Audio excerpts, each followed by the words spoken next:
After ni VP Sara na banat-banatan at sabon-sabunin si Romel, siyempre may tagapagtanggol ang PNP chief na si Romel Marbil.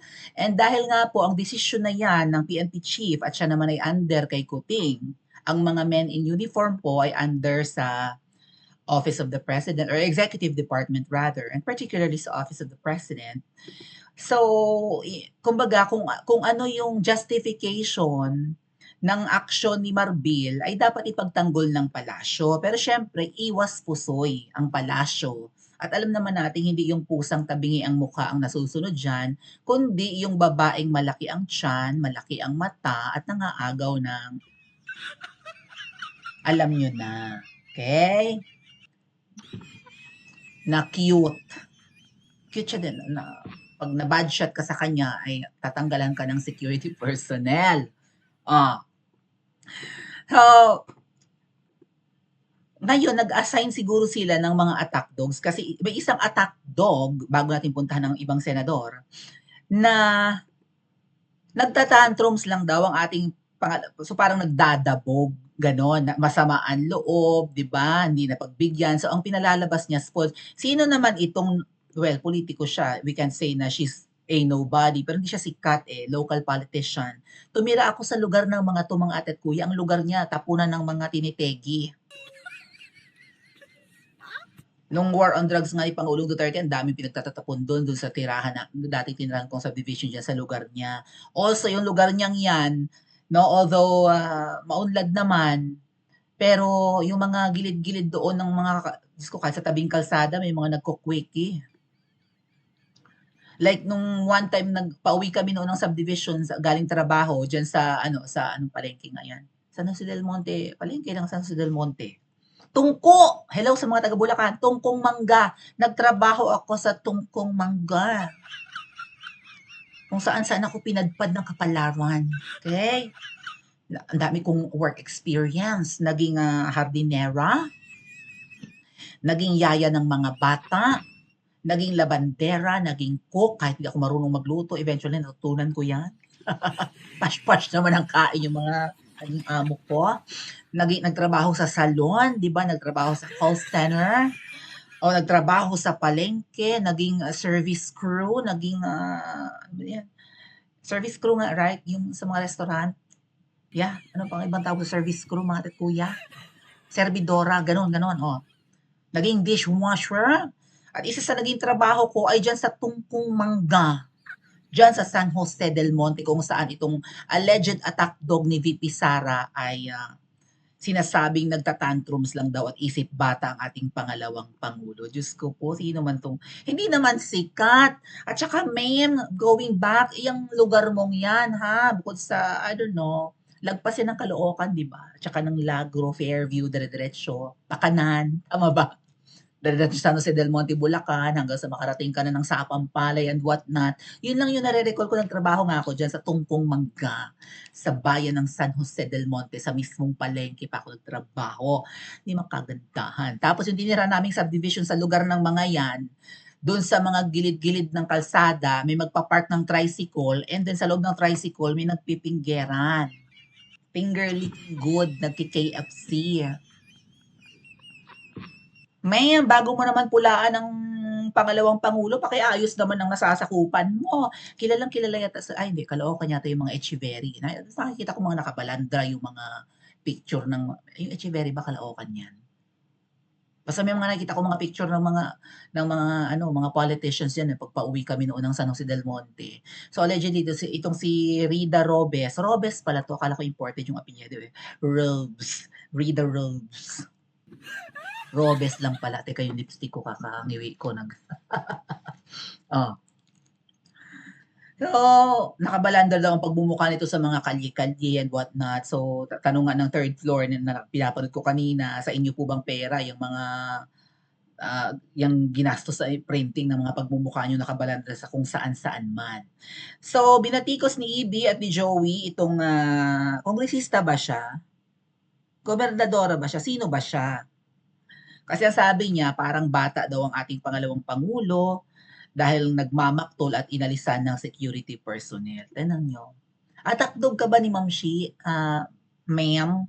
Kasi siyempre wala hindi kita kilala, eh. Kamukhain mo ng very light si, yung mga Peralejo, Rica Peralejo at saka yung kapatid niya, Sheena, ano Halili, Sheena Halili, kapatid ni Katrina.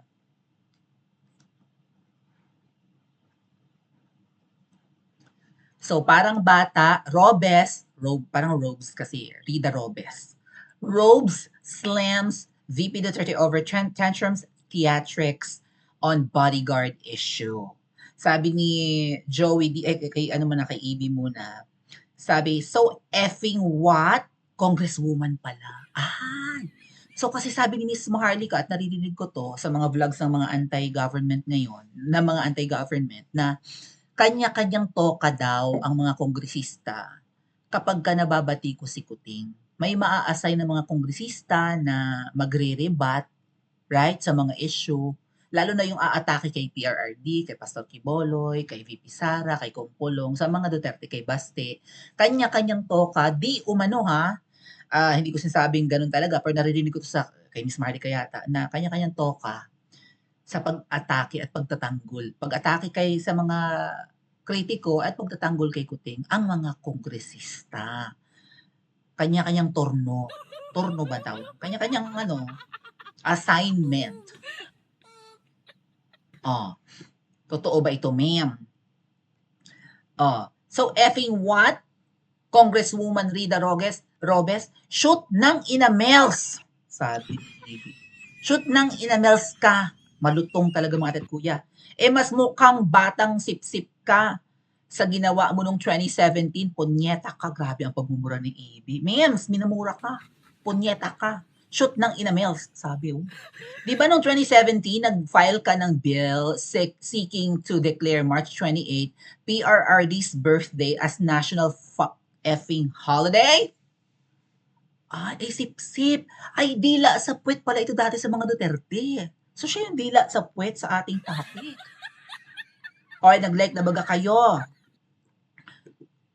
Nag-file siya ng bill. Kasi, di ba, sa dinami-rami naman po ng batas sa Pilipinas. Kung araw-araw na nagtatrabaho ang mga lintik na ito, ng mga kung ilan sila, 310, less than 320, plus may mga senador pa, 24. Kung araw-araw nagagawa ng batas yan, milyon-milyon na ang batas sa Pilipinas. At para maramdaman ang presensya nila kung ano-ano ng batas ang ginagawa, so siguro sa kasipsipan kay Pangulong Duterte, nag-propose siya ng bill na i-declare ang March 28 na national holiday, birthday ni Tatay Digong. Sumisip-sip, humihimod ng puwet. Tapos ngayon atakdog ni VP Sara. Ma'am, anyari. Anyari. Kung sino nasa power, dun kayo sip-sip. Sip-sip, Eva. Parang malabanan, Poso Negro. Irma Gert! Sorry sa kumakain dyan. Walang hiyatong atribidang Bulakenya doon dumidila sa puwet ng buwaya. Tinawag pang puta. Puta. Ay, maga. Di puta. Di ba? Iya di puta. May paati-ati rida ka pa. Ha ha ha.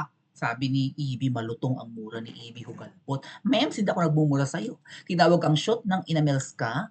Tinawag kang punyeta. Ikaw daw ang sip-sip, ano ba yung sip-sip? Dila puwit ka raw sa buwaya. Sinong buwaya yan? Si Tamba ba yan? Ang dinidilaan mo? At kaninong ideya yung pag-aalis ng... At bakit mo sasabihin kasi na na nagtatantrums lang, nagdadabog, isip bata si VP Sara. Di ba parang inagawa ng laruan or hindi ibinili ng laruan ng magulang, nagdadabog, nag-iiyak, nagwawala sa mall. Dahil inalisan ng security personnel si VP Sara. Ma'am, ang pinag-uusapan dito at nanay ka rin naman daw. Pinag-uusapan dito seguridad ng pamilya ni VP Sara, yung mga batang minor de edad, yung asawa niyang private namang tao. Baka mabangbang tinitiktikan ang tirahan ni VP Sara. Men in uniform ang naniniktik, ma'am. Nasa tama ka pa bang pag-iisip? Diba? Lunok pride kayo, lunok show sa ngalan lang ng pambabatikos, dati pala himod puwet ka kay Tatay Digong. May sinabi pa si Joey dito mga ate at kuya. Kong Rida, ikaw ang kilala bilang childish na politician. Di ba nga, ikaw ay kilalang hindi nagbibigay ng tulong sa mga hindi mo supporters dito sa San Jose Ay, Bulaqueña pala si Joey. Kausapin ko 'to minsan.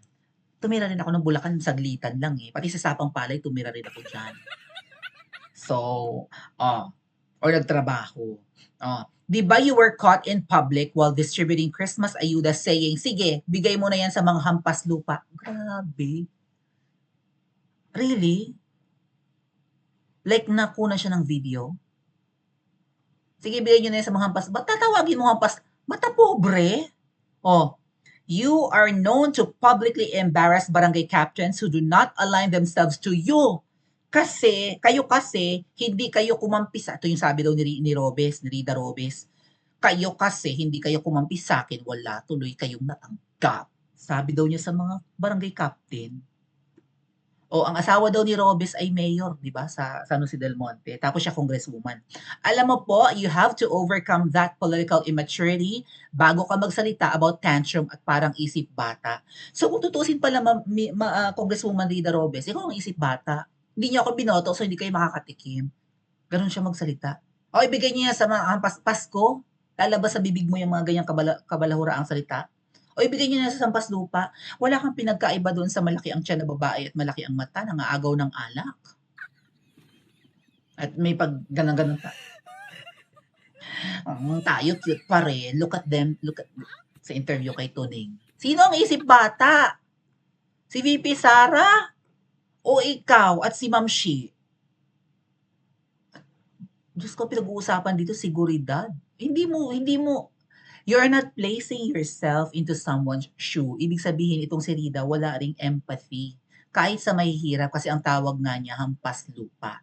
Ito ang mahihirap sa mga elites and oligarchs na nahahawakan ang posisyon sa gobyerno. Hindi marunong lumapat, hindi naiintindihan ang pinagdadaanan nating mahihirap. Agree ba kayo mga ate at kuya? Pa-comment po sa comment section at mag-like and subscribe din po kayo.